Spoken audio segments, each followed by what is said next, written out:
Muy buenos días, mis amados, que la abundante paz y gracia de nuestro Señor y Salvador Jesucristo siga siendo manifestada en la vida de cada uno de ustedes. Nos alegramos en gran manera de poder estar juntos en este tiempo, en tan amada nación, junto a tantos rostros conocidos, amados, entrañables. Y pues cometería un grave error si hago mención de nombres individuales, por lo tanto siéntanse todos aludidos. Nosotros nos sentimos contentos de poder servir en esta etapa, en la colaboración, en lo que es la edificación del cuerpo. Y felicito a todo el equipo, al cuerpo, operando en sus diferentes expresiones de gracia, al hijo corporativo representado en esta nación, aquel que Dios está formando conforme a la imagen del Hijo Eterno, a cada uno de ustedes por haber tenido el entendimiento de precisión de poder dar este paso en este tiempo en donde tanta distorsión de sonido existe en la tierra, para poder dar este paso de fe y empezar esta iniciativa que sé que será de trascendencia generacional, y poder de esta forma dar inicio a esta primera convocatoria en el marco de lo que es una escuela de alineamiento ministerial. Así que nos sentimos gozosos. Reciban saludos de República Dominicana, de toda nuestra familia inmediata en lo natural y toda nuestra familia en la fe. Y de parte nuestra, qué bueno es estar acá en casa, en familia, con todos ustedes. Así que hoy quiero pues dar inicio a la primera enseñanza de esta convocatoria, de la cual tendremos 8 enseñanzas entre el día de hoy y el día de mañana. El día de hoy y el de mañana. Así que serán 3 en la mañana de los 2 días y 2 en las noches, ¿verdad? Así que regularmente el espíritu y contenido de este tipo de escuelas amerita aproximadamente unas 15 a 17 secciones de enseñanzas para uno poder desempacar y transmitir correctamente la temática que comienza como un tópico, pero que va tomando relevancia a medida que va siendo desarrollada. Por lo tanto, lo que nosotros pues tenemos como entendimiento para este caso de esta asignación es tratar de condensar de la manera más precisa lo que queremos transmitir y entendemos que Dios ha confiado a nuestro espíritu para la temática que se nos ha asignado y para contribuir con el equipamiento del cuerpo. Así que por eso yo quiero invitarle a que usted abra la Escritura y juntos podamos establecer las bases para lo que será esta primera enseñanza, de la cual queremos enfocarnos en la temática como inicio, para luego poder amplificar algunos temas de manera específica que puedan contribuir con el crecimiento del liderazgo. Así que quiero por favor invitarle a que, si es tan amable, pueda acompañarme en las Escrituras a 2 de Corintios, en su capítulo 3, específicamente en su verso 5 y los versos siguientes. 2 de Corintios, capítulo 3, en sus primeros versos, específicamente en su verso 5. Así que cuando usted lo tenga, juntos leeremos la palabra del Señor.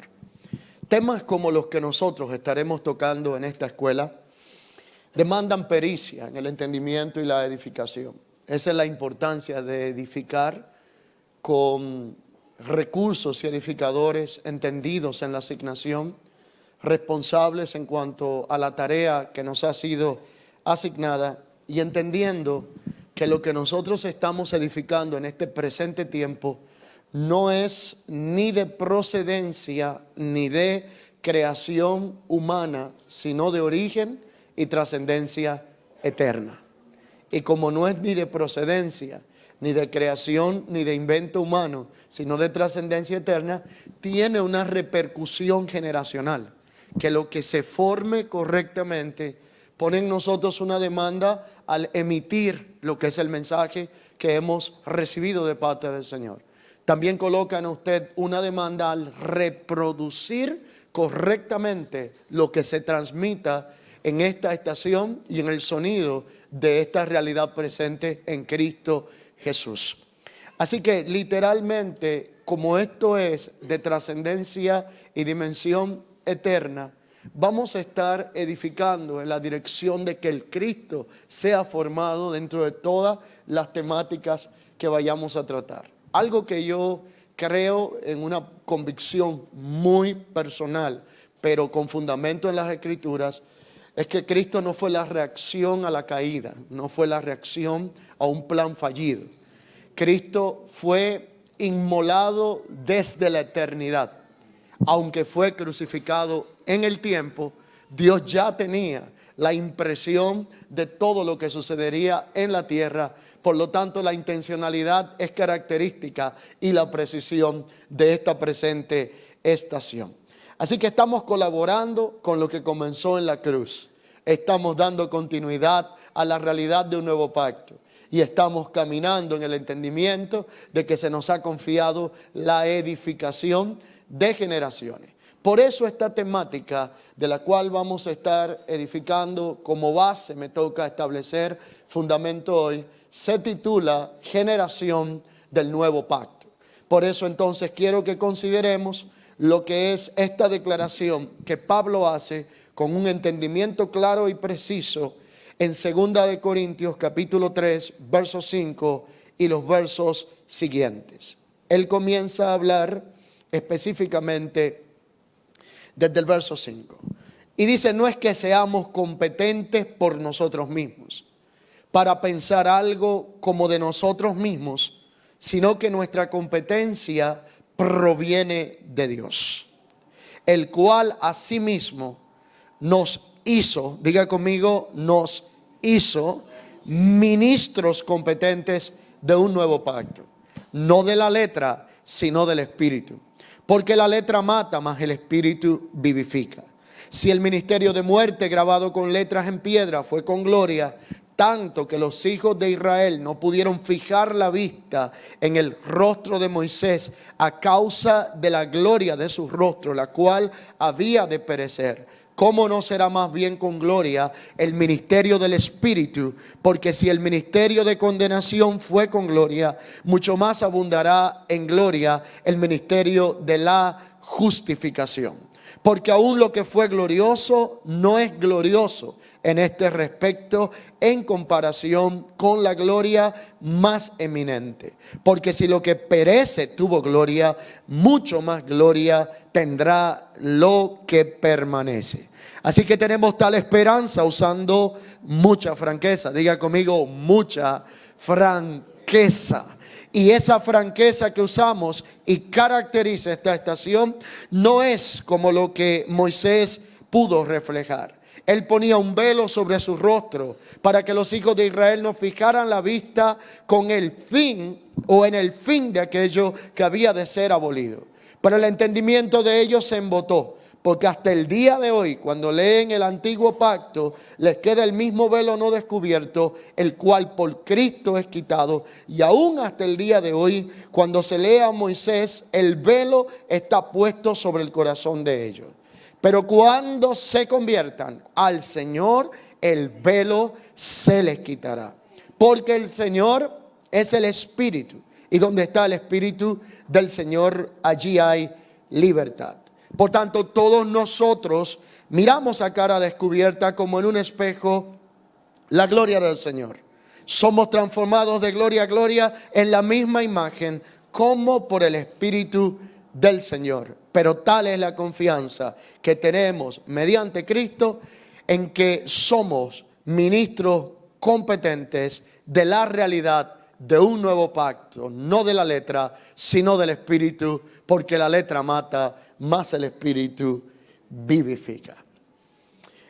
Al hablar de esta temática es importante que sentemos la base sobre lo que despejaría algunas dudas respecto a un tema tan abusado, distorsionado y hasta confundido en algún momento determinado. Tal vez no por mala intención, sino por falta de entendimiento en la asignación, como lo es la realidad del nuevo pacto. Pero sería improductivo empezar a hablar de lo que representa esta declaración sin entender el contexto de quiénes eran las personas con las que Pablo estaba hablando. Entendamos que hablamos de que en primera mención de esta declaración Pablo se está refiriendo a comunidades que habían salido del judaísmo, que habían tenido la praxis de una ley existente desde el tiempo de Moisés, una ley que tenía diferentes esferas de aplicación en lo moral, en lo litúrgico, en lo civil, una ley que regía los aspectos y conductas de la vida de toda aquella comunidad de fe, y que como resultado había caducado, entrando en un estado de transición en lo que se había consumado en la cruz del Calvario, cuando en Cristo había culminado la etapa de un antiguo orden para dar inicio a la realidad legal de un nuevo pacto. Implica que esta comunidad estaba enfrentando uno de los problemas más serios para poder caminar en un nuevo orden. Ellos estaban tratando con la cultura que les había caracterizado por mucho tiempo. Si yo fuera usted, y soy de los que tomo nota, escribo lo siguiente: el primer obstáculo en una transición responsable se llama la cultura. Porque la cultura informa todo lo que tiene que ver con modelos de pensamiento, patrones de conducta, vocabulario, accionar y todo lo que tienen que ver con los paradigmas que en la cultura en la cual hemos sido formados nos fueron transmitidos, a veces por ignorancia, a veces por error intencional y a veces por una falta de conocimiento. De manera que honramos las generaciones que nos precedieron. De manera que agradecemos al Señor por todas aquellas generaciones que en el entendimiento que tenían de una realidad dieron lo mejor de sí. Lo hicieron con pasión, con entereza, con entrega y con compromiso. Pero la Escritura nos demanda a que caminemos adelante, de que vayamos a la perfección, no echando otra vez el arrepentimiento de fe en obras muertas, de doctrinas que no pudieron llevarnos hacia el entendimiento pleno de lo que Dios quería establecer.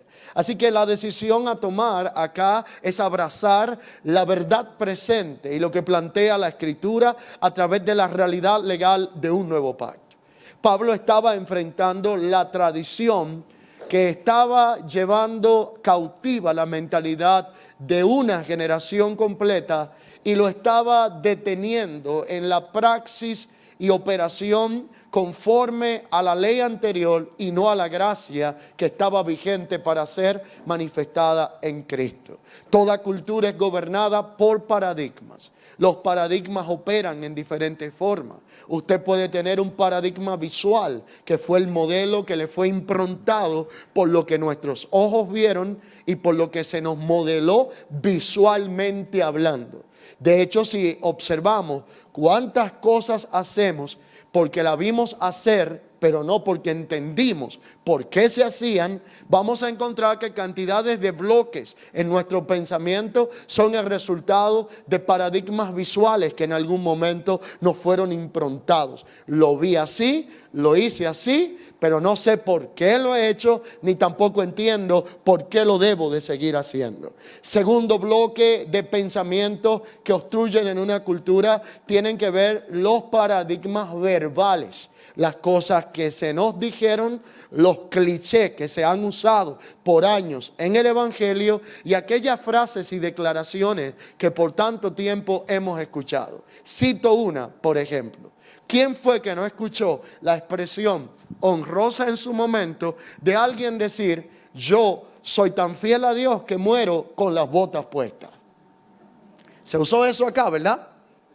Y qué gloria morir con las botas puestas y que te la tengan que quitar, a entender la transición generacional y humillarme y detenerme a quitármela para poder acompañar en el proceso a una generación que pueda ser entendida en lo que Dios le ha asignado, que lo pueda hacer mejor y que pueda tener una gestión mucho más excelente porque van avanzando en base al entendimiento que hemos tenido. Tercera realidad tiene que ver con aquellos paradigmas que hemos estado viendo, no solamente por el contexto visual, por el contexto verbal, sino también por el contexto auditivo. lo que oímos, lo que nos enseñaron en modelaje y lo que nos fue declarado influencia el modelo de conducta y de pensamiento que reproducimos. Entonces Pablo está tratando con una realidad que no podemos desconectar leyendo la segunda declaración a los Corintios de lo que fue la primera declaración a los Corintios. Está hablando a la misma comunidad de creyentes, está hablando a gente que maneja realidades similares. Las realidades que manejamos en la cultura en donde nos desarrollamos no deben de ser un limitante para la comprensión del destino eterno que Dios llamó a manifestar a la iglesia. Lo voy a repetir una vez más. La realidad cultural, la realidad local que manejamos como ministerio, como congregaciones, con las personas que Dios nos ha confiado, no debe de ser un limitante jamás que determine lo que es la dimensión eterna a la que Dios nos ha llamado como iglesia. Somos una iglesia local, pero formamos parte de una iglesia global. Y esa iglesia global tiene una responsabilidad y una connotación eterna. Implica que el problema que yo tenga en mi región o que tenga en la congregación que pastoreo no determina la condición general de la iglesia global.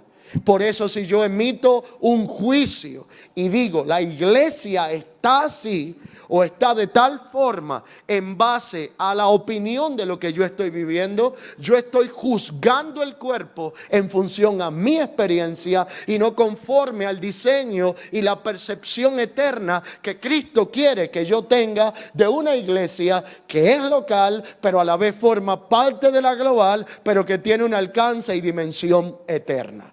Ahora, esto no quita que lo que se viva en una comunidad se refleje y se evidencie al pasar el tiempo. Y Pablo estaba enfrentando situaciones similares a las que nosotros vivimos hoy en día. Por eso Primera de Corintios responde a una necesidad y a una petición y a un informe. ¿Cuál era el informe? Que la mayor parte del ministerio de Pablo se desarrolla desde la cárcel. La mayoría de las cartas que éste escribe o epístola la envía haciéndose reconocer como un prisionero de Cristo, porque no quería darle el beneficio al sistema de su momento de atribuirle mérito de su prisión y de su padecimiento. Así que este se describe como un prisionero de Cristo. Un prisionero que contaba con un liderazgo entendido. Un prisionero que contaba con un liderazgo que operaba en la dimensión del espíritu y que podía gestionar los asuntos aunque él no estuviera presente físicamente. Ellos entendían el principio que él declaraba cuando decía: yo puedo estar preso, limitado físicamente, pero la palabra de su gracia que Dios ha depositado en mí, aunque mi cuerpo físico esté preso, la palabra puede estar suelta. Así que estas comunidades se sostenían de estas cartas que se enviaban. Y una familia que había en esta región, en esta comunidad de los Corintios, se llamaba la familia de los de Cloé. Los de Cloé era gente que tenía un entendimiento claro de la enseñanza y la estación apostólica que Pablo representaba. Así que ellos podían discernir cuando algo estaba fuera del orden y del diseño en el cual se estaba edificando. Comenzaron a identificar cuáles eran aquellos aspectos que no eran más que expresiones de carnalidad que se estaban llevando en el cuerpo. Ellos veían cómo estaban las divisiones. Ellos veían cómo era el comportamiento del liderazgo que estaba supuesto a modelar un estilo de vida conforme a la palabra que se les había transmitido. Y esto no se compensaba. Déjeme decirle lo siguiente: el hecho de que usted tenga la la palabra correcta no le valida si no tiene el espíritu correcto para operar en la palabra y la estación en la cual estamos viviendo. Yo puedo portar la palabra correcta. A mí se me puede comunicar el mensaje correcto conectado a la estación presente, a la verdad presente y al propósito eterno. Pero si el espíritu en el que yo opero no es el correcto, entonces teniendo la palabra correcta puedo crear una distorsión en el orden del cuerpo. Así que a Pablo se le había comunicado lo que allí estaba aconteciendo. La primera declaración a los corintios, él la enfoca en una respuesta a las deficiencias existentes en esta comunidad, al reporte hecho por los de Cloé, pero él hace un aclarando. Cuando yo fui entre vosotros, me propuse no hablar palabras de humana sabiduría ni conocimiento. Me propuse comunicar como el querigma, aquella proclamación al Cristo eterno, a la palabra eterna de gracia que buscaba el reconfigurar aspectos que se habían distorsionado y salido del diseño, orden y propósito de Dios. Él identifica tres realidades en Primera de Corintios. Identifica al hombre natural, identifica al hombre carnal e identifica al hombre espiritual.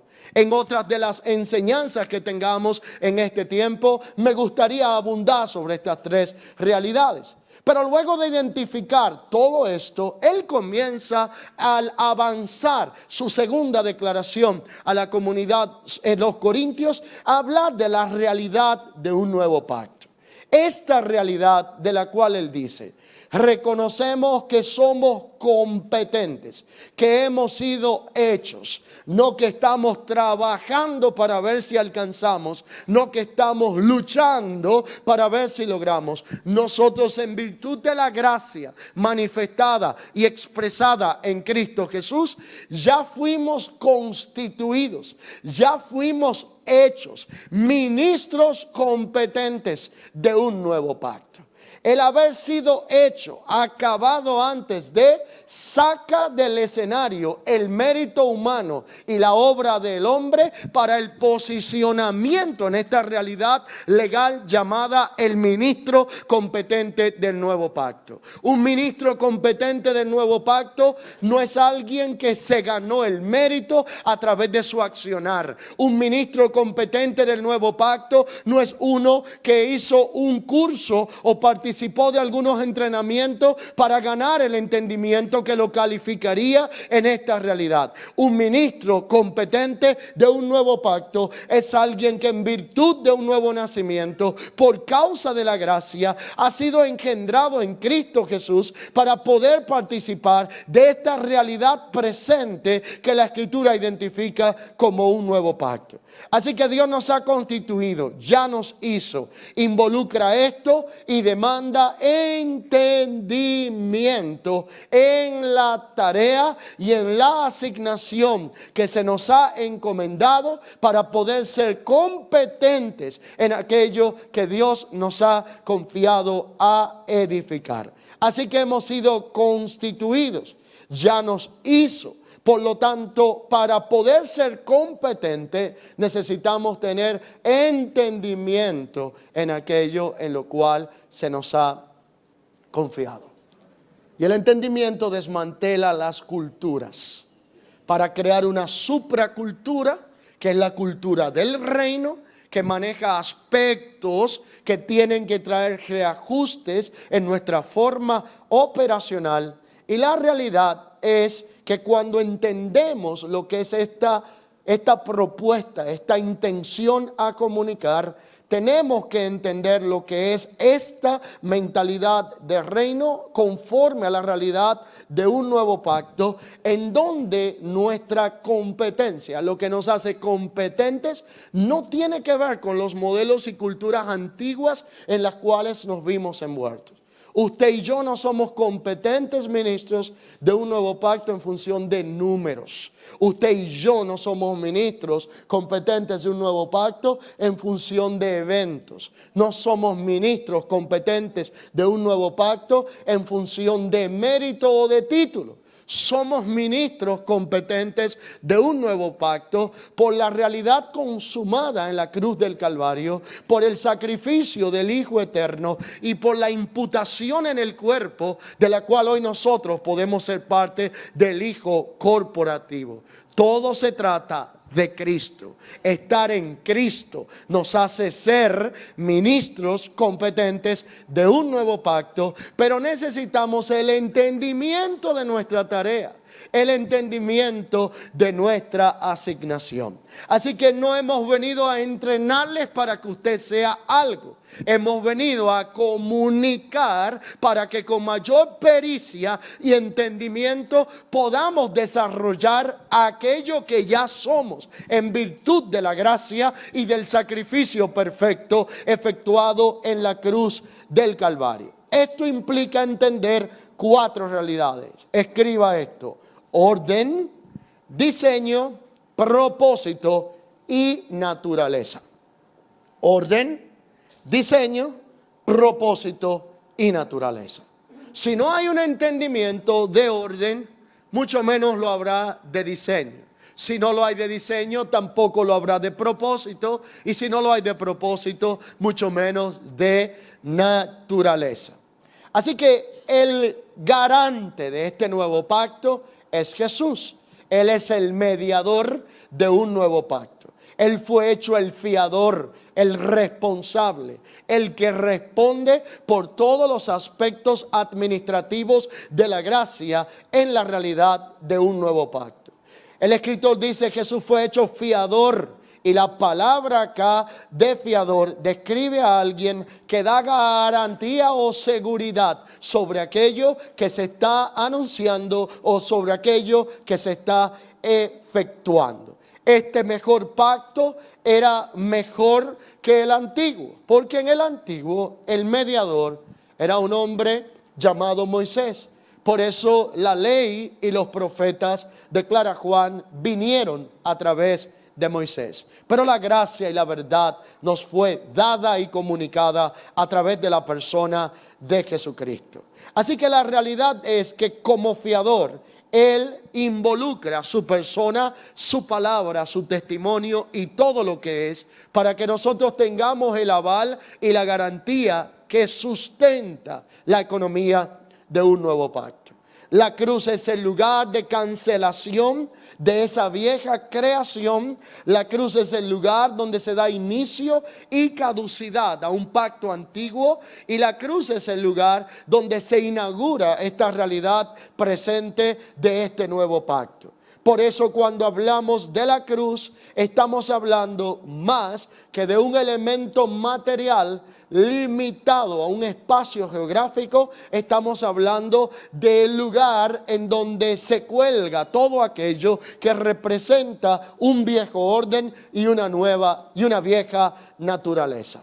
Cuando vemos esta realidad expresada, esa cruz que es el lugar de la crucifixión de la vieja creación, que inaugura lo que es la etapa de un nuevo pacto, trae la manifestación progresiva de un nuevo hombre, de una nueva creación y de un pacto fomentado sobre algo mucho más eficaz y poderoso que las antiguas promesas relacionadas con la sombra. Esta realidad del nuevo pacto no refleja promesas ni sombra, sino esencia y sustancia de lo que en un momento fue prometido y lo que solamente podíamos ver a través del velo existente. Así que hablar de nuevo pacto involucra que nos relacionemos con algunas palabras. Una de ellas es la palabra pacto. Es una palabra que en un momento determinado se conoce como la palabra diateque. También se conoce como la palabra sinteque. Pero esta palabra, que en otro orden y contexto fue la palabra berit, involucra un acuerdo. Involucra algo que va más allá que lo que comúnmente puede hacerse como un pacto en el contexto natural.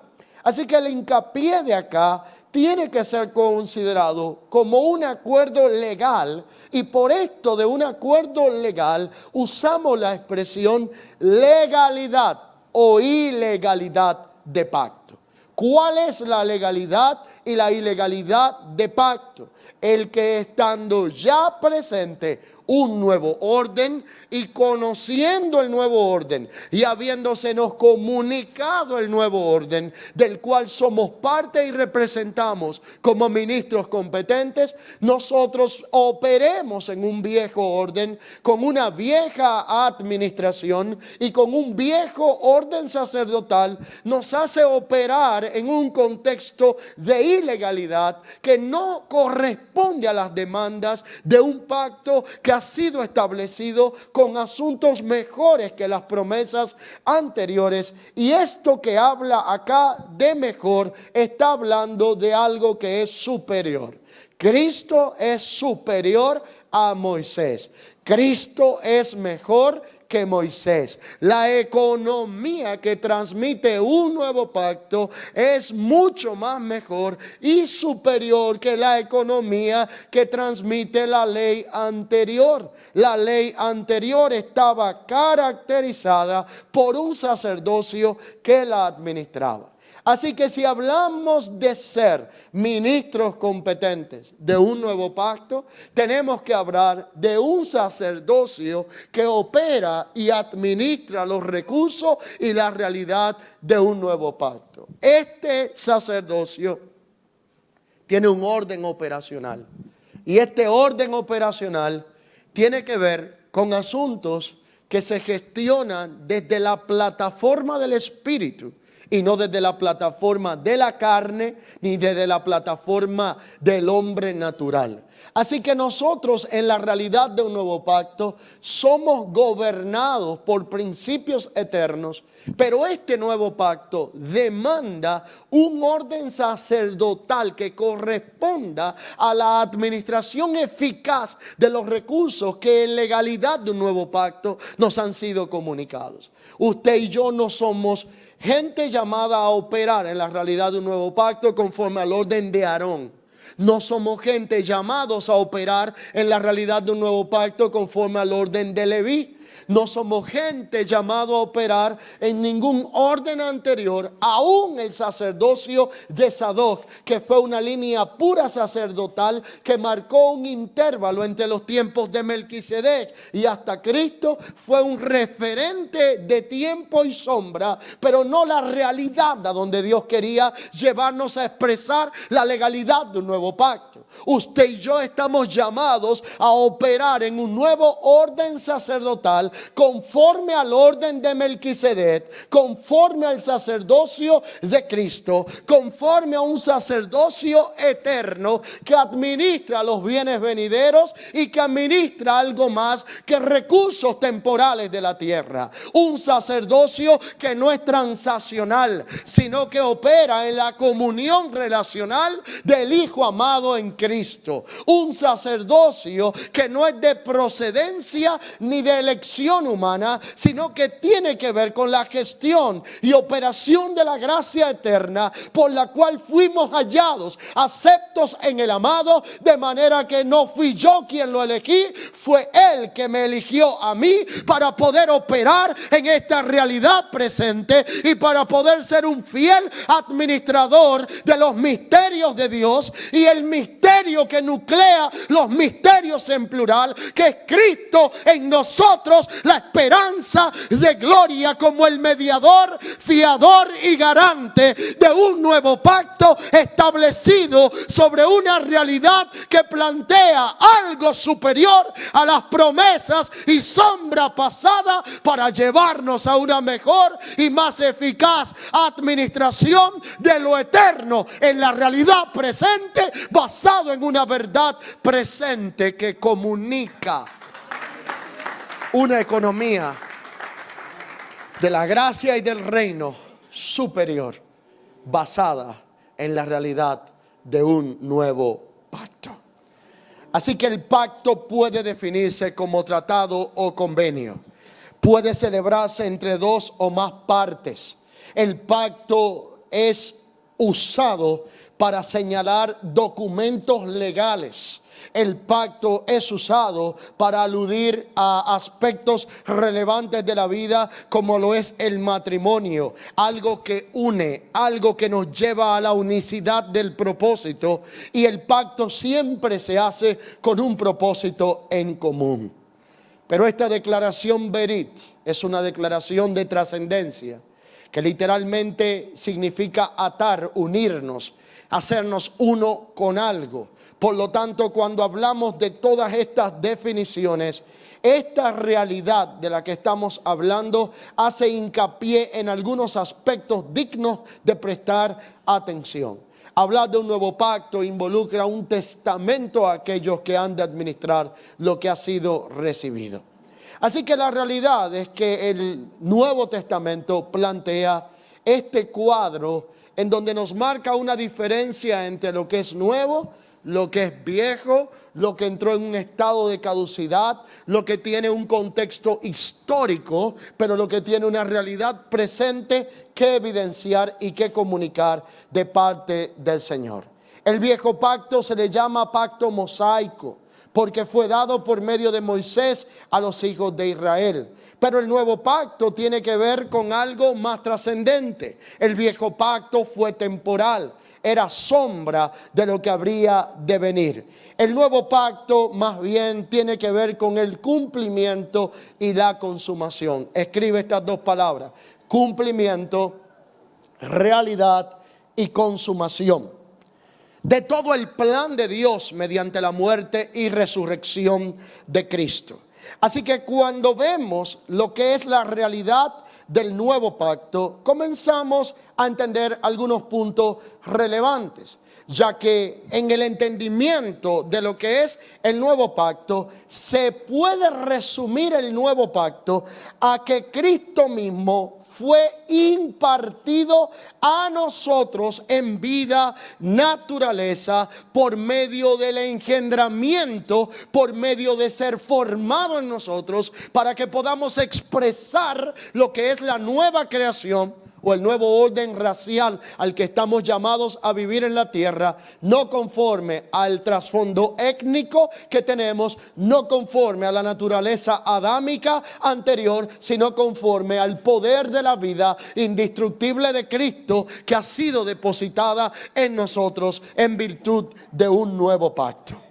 Así que por la palabra nuevo no vamos a entender algo que está de moda, algo que es quizás atractivo en el momento presente, sino que por nuevo es algo que recibe este título, más que en calidad de tiempo, es en calidad de naturaleza. Diga conmigo: lo nuevo del nuevo pacto no es tanto el tiempo, sino la naturaleza que nos comunica y expresa.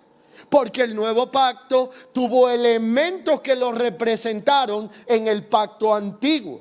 Por ejemplo, David fue uno que modeló el nuevo pacto. Abraham fue uno que en su encuentro con Melquisedec nos dio anuncio del nuevo pacto. Si operamos en el principio de la primera mención en su contexto que se atribuye, que aparece en las Escrituras, tiene que ver con la declaración del profeta Jeremías, cuando dice que vendría un tiempo donde Dios ponía su ley en la mente y en el corazón de un pueblo, y ya los hijos no tendrían que decir que murieron por las consecuencias de los pecados de los padres, sino que el nuevo pacto estaba siendo anunciado en un contexto y cambio operacional. Cuando yo leo a Jeremías me hago muchas preguntas. ¿Por qué seguir operando en un orden sacerdotal que anda haciendo un mapa para identificar si las consecuencias del presente de alguien que está en la fe es el resultado de las maldiciones generacionales de sus antepasados, cuando la realidad del nuevo pacto desde su inicio y su anuncio inicial decía que se terminaría el día cuando se manifestara la realidad de este nuevo pacto, donde los hijos dirían que están pagando las denteras como consecuencia de los padres que se comieron las uvas agrias? Cada quien moriría por su pecado.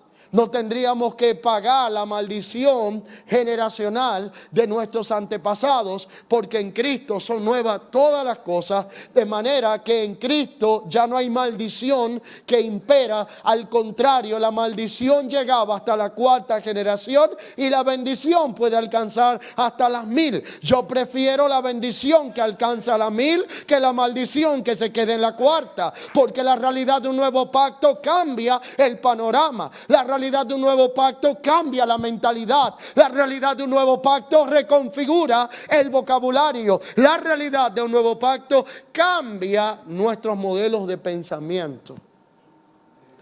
Para no operar ya más en el orden de Aarón, ni de Leví, ni de ninguno de los sacerdocios existentes, sino operar conforme al orden eterno manifestado en la realidad de un nuevo pacto en Cristo Jesús.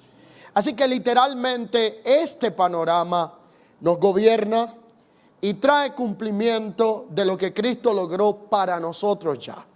Este nuevo orden operacional no puede ser considerado, quiero su atención, no puede ser considerado como un aspecto coyuntural. Este nuevo orden operacional de pacto no puede ser considerado como algo que sea un aditivo opcional, sino que debe de ser considerado como una realidad estructural que determina la postura de la iglesia. Lo voy a repetir de esta manera. Podemos tener diferencia en los estilos de adoración. Podremos tener diferencia en las formas de enseñanza. Esos serían asuntos coyunturales, en los nombres congregacionales, en la forma y cultura interna en que manejamos algunos aspectos congregacionales. Pero lo que debemos de tener unicidad en el propósito es en los asuntos estructurales. Y el asunto referente a lo que es el tema del nuevo pacto no es coyuntura, sino estructura que determina la postura a asumir. Porque el entendimiento que tengamos de él será determinante en el resultado de la gestión que hagamos como ministros competentes en la asignación que Dios nos ha confiado en medio de nuestra generación. Así que este nuevo orden operacional es estructural más que coyuntural y trata de identificarse a través del orden operacional cuál es la legalidad de pacto en la cual nosotros vivimos. Y una de dos realidades es en la que nosotros podemos estar viviendo u operando. O usted vive conforme al orden y opera conforme al orden del antiguo pacto, o usted vive y opera conforme al orden del nuevo pacto. Vivir entonces conforme a los dos órdenes también es posible, pero esto se llama dualismo. Y el dualismo es una condición que produce hipocresía en vez de franqueza. Así que Pablo dijo, hablamos esto y comunicamos esta verdad eterna con mucha franqueza, de manera directa, de frente, sin mucho juego y sin mucha política diplomática, sino con franqueza. Pero lo que anteriormente traía el dualismo en el cual operaron otras generaciones y en el cual en un momento operó Pedro, fue que Pablo tuvo que confrontarle, porque Pedro quería comportarse como los judíos entre los judíos, como los gentiles entre los gentiles, y a la larga esto produjo una indefinición y podía tener la palabra correcta, pero estaba reproduciendo el modelo incorrecto. El espíritu no era el correcto.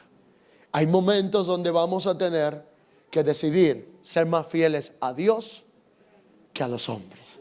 Hay momentos que vamos a tener que decidir sacrificar aspectos de economía.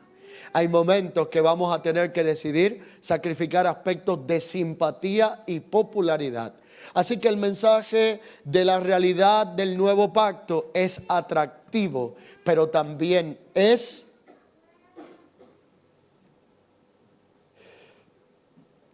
desmantelante. De manera que suena hermoso enseñarlo, e identificarse con este nuevo juego para muchos de palabras. Pero el vivirlo incluye un precio e incluye un proceso que no todos están dispuestos a asumir y que no todos están dispuestos a abrazar. Y estas dos realidades de las cuales estoy hablando, antiguo y nuevo, no tienen que ver con periodos que han existido por siempre, sino más bien que lo que tienen que ver es con una realidad legal y en el contexto natural. Cuando hablamos de lo que es el tiempo de sombra, más lo que es la iluminación que nos lleva al entendimiento pleno de algo, todos nosotros sabemos que la sombra desaparece a medida que estamos siendo iluminados en cuanto a algo que está enfrente y que nos está mostrando un camino mucho más mejor, mucho más excelente y un camino mucho más real porque está conectado con lo eterno. Así que al recibir la palabra de gracia, al recibir el nuevo pacto, nos hace responsables en corresponder, haciéndolo vida, haciéndolo cuerpo real, encarnándolo en nuestra vida, en nuestros modelos de iglesia, de congregación y en la cultura que estamos modelando para que otras generaciones puedan reproducir de forma correcta lo que se nos ha confiado. Esto nos ubica en algo que quita lo que se llama el retraso generacional, por lo cual necesitamos abrazar esta verdad presente, pero expresarla a través de una unicidad de corazón, para que en cada casa de fe, para que en cada comunidad donde hay una familia en la fe representada, las generaciones venideras, el liderazgo que tenemos pueda operar en la unicidad de corazón, para que de esta forma no cosechemos mañana lo que se llama un retraso generacional. Ahora, el punto acá es la naturaleza y la esencia que diferencia el pacto anterior, los sistemas operacionales de lo que es esta realidad presente que tenemos en Cristo, llamada nuevo pacto. Entre ellos está el sacerdocio. Entre ellos está la realidad de lo que estamos comunicando y de lo que estamos anunciando. Pero esta realidad del nuevo pacto comunica aspectos mucho más relevantes. El nuevo pacto solo se puede manifestar y expresar en Cristo, porque esa es la naturaleza del Cristo, que podemos comunicar aquello que se nos ha otorgado en virtud del sacrificio hecho en la cruz del Calvario. Pero cuando hablamos de esa gestión, de ser ministros competentes, de entender lo que se nos ha confiado, de entender con transparencia las demandas del tiempo presente, las posiciones incorrectas y la ilegalidad de la cual tenemos que emigrar para llegar al posicionamiento del Hijo maduro y del Hijo corporativo que es Cristo, impartido en nosotros para formar un cuerpo que cumple con la expresión de un eterno propósito. Esto va a demandar migraciones responsables, pericia y entendimiento en cuanto a lo que se está edificando, para quién lo estamos edificando y para qué lo estamos edificando. Esto no se puede efectuar por una motivación de sentimientos. Esto no se puede lograr operando desde la plataforma del alma, ni mucho menos desde una plataforma carnal natural, sino que solo se puede manifestar operando desde la plataforma del Espíritu. Me llama la atención una declaración que hace Hebreos en su capítulo 13 referente a esta realidad. Hebreos capítulo 13 en un momento determinado declara cuando dice: tenemos un altar, en su verso 10, del cual no tienen derecho de comer los que sirven al tabernáculo. Porque los cuerpos de aquellos animales cuya sangre a causa del pecado es introducida en el santuario por el sumo sacerdote son quemados fuera del campamento. Por lo cual también Jesús, para santificar al pueblo, lo que hizo fue mediante su propia sangre padecer fuera de la puerta. Salgamos pues a él fuera del campamento, llevando el vituperio, porque no tenemos aquí una ciudad permanente, sino que estamos enfocados en lo porvenir, en aquello que trasciende, en aquello que es eterno. Así que ofrezcamos siempre a Dios, por medio de él, sacrificios de alabanza, fruto de labios que confiesan su nombre, y de hacer el bien y de la ayuda mutua no os olvidéis, porque de tales sacrificios se agrada a Dios.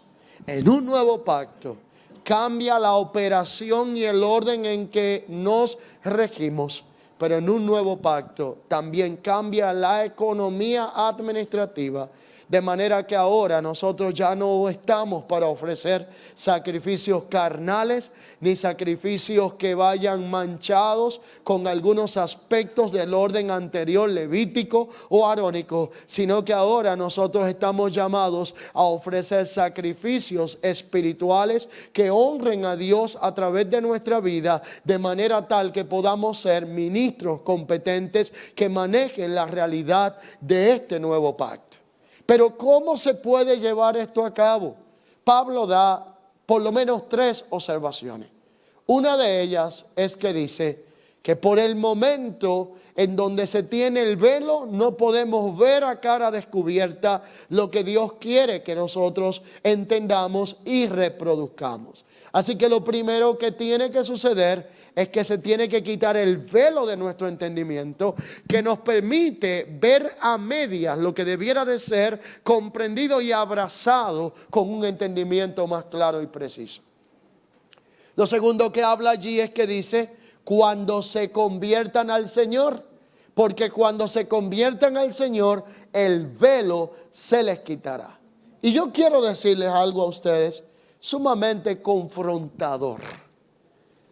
La mayoría de nosotros pensamos que solo necesita convertirse al Señor aquellos que son hombres naturales que nunca han tenido una experiencia espiritual con Cristo.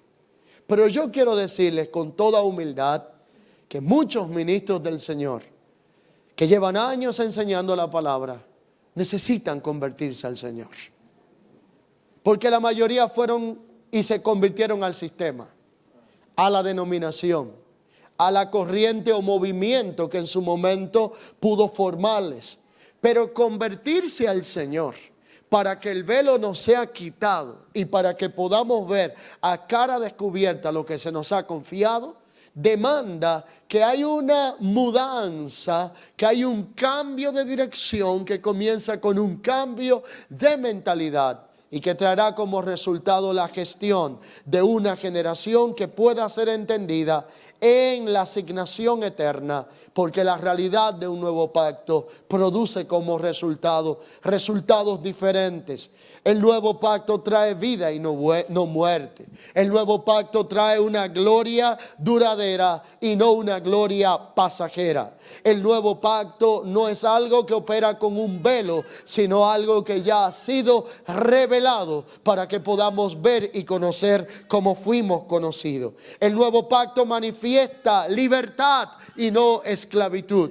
El nuevo pacto nos coloca en una posición legal para que podamos formar generaciones entendidas en el propósito al cual hemos sido llamados. El nuevo pacto involucra algunas realidades.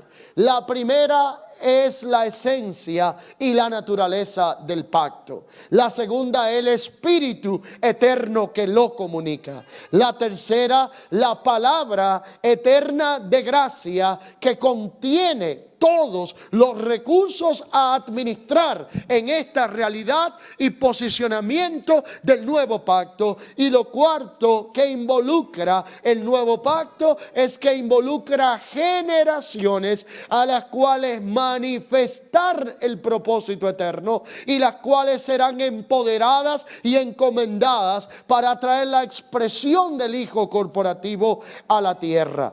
Así que la realidad de este nuevo pacto tiene que llevarnos a un entendimiento claro, donde la palabra y el Espíritu son los vehículos que comunican la legalidad, la cultura y el orden en el que debemos de operar. Y esto debe de traer un cambio de prioridad en las cosas que hacemos, para que haya un reenfoque, una mayor efectividad, una mayor precisión, y podamos gestionar generaciones entendidas en el propósito, que puedan ser generaciones compuestas por ministros competentes de un nuevo pacto, no de la ley ni de la condenación, sino del Espíritu y la vida que comunica la naturaleza del Cristo eterno, que está siendo engendrado en nosotros, que tiene que ser expresado a través de nosotros y que tiene que ser comunicado a nuestras generaciones. Si alguien entendido, alguien competente en alguna rama del saber o en alguna materia de la vida comete una mala praxis en aquello en lo cual es entendido, en aquello para lo cual estudió o lo capacitaron, literalmente enfrentaría una demanda, como consecuencia una pérdida. Pero cuando un ministro competente de un nuevo pacto comete una mala praxis operacional, no pierde un recurso temporal. Lo que hace es que sacrifica generaciones completas a un estado de oscurantismo, de religiosidad y de retraso generacional que impide que podamos cumplir el propósito de nuestra existencia. Somos la iglesia de Cristo, aquella que Él está conformando, la nueva raza, el nuevo orden en Cristo Jesús, ya no en Adán.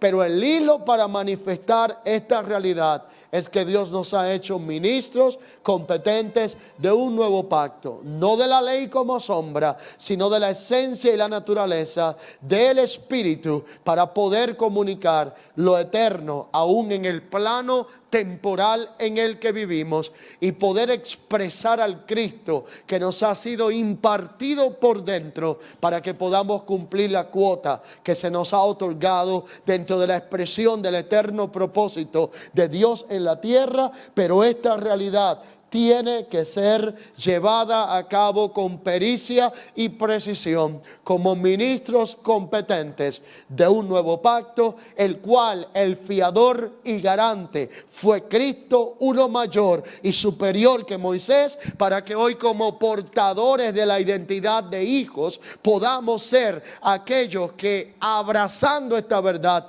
podamos expresar la gloria de Dios en la tierra y podamos traer la imagen del Hijo maduro, aquella que se perdió en Edén, pero aquella que tiene que ser comunicada en la vida y el poder de un Cristo eterno, indestructible, que ha sido confiado a nosotros, formado en nosotros, para que ocupe no el primer lugar, no el segundo ni el tercero, sino para que sea el todo en todos y podamos vivir y expresar la naturaleza de la vida de Él. Necesitamos ser entendidos y competentes en la realidad de un nuevo pacto. Que esta realidad gobierne nuestra vida, que esta realidad defina la cultura de esta nueva raza en la cual hemos sido formados en el Hijo, y que esta realidad nos permita formar generaciones del nuevo pacto, ministros competentes, gente entendida y gente capaz de ser confiable de los asuntos eternos, por cuanto somos administradores de los misterios de Dios, pero sobre todo del misterio de Dios, para que en el entendimiento de esta administración nosotros podamos dosificar la vida de Cristo a una generación, hasta que todos puedan llegar al entendimiento pleno, a la imagen del Hijo, al varón perfecto, y podamos volver a ofrecer a Dios sacrificios espirituales. Dile al que está a tu lado: sacrificios espirituales.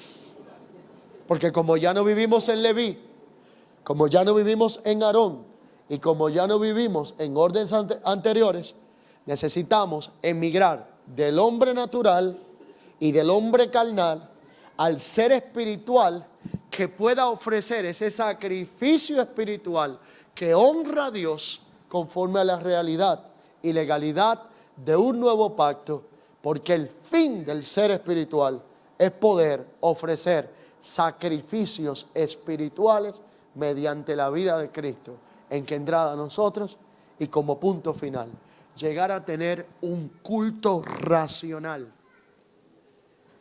que pueda manifestar el entendimiento pleno en la competencia y operación de un nuevo pacto de lo que nos ha sido confiado en Cristo. Uno de los anhelos principales que yo tengo es poder ver representado en su máxima expresión lo que es el culto inteligente y el culto racional.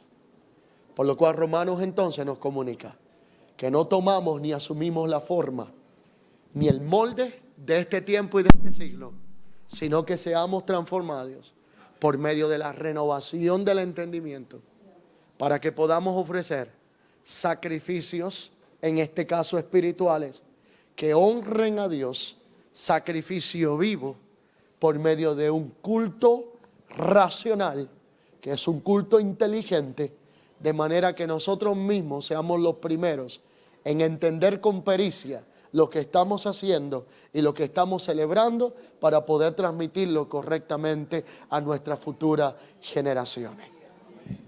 Imagínese usted que si nosotros no entendemos lo que hacemos, ¿cómo lo entenderá el que no conoce todavía lo que nosotros conocemos? Imagínese usted que alabamos muchas veces sin entendimiento de a quién estamos alabando y para qué lo estamos haciendo. Enseñamos sin entendimiento de la responsabilidad que implica la formación generacional.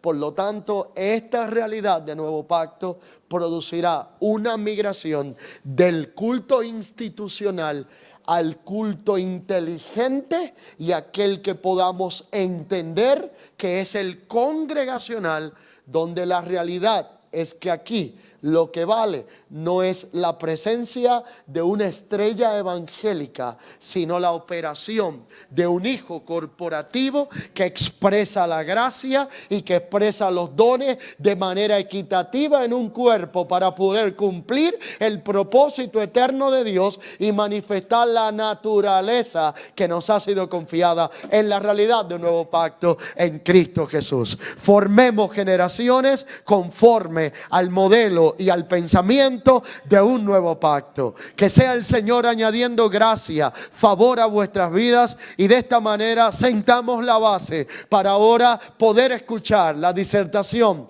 de la palabra de gracia, la cual busca como propósito hablar al entendimiento y al espíritu y formar todo lo necesario para que podamos tener un liderazgo competente conforme a un nuevo pacto. Paz y gracia sean en Cristo Jesús. Os encomiendo a Dios y a la palabra de su gracia, la cual tiene el poder para afirmarnos y para darnos herencia entre los santificados.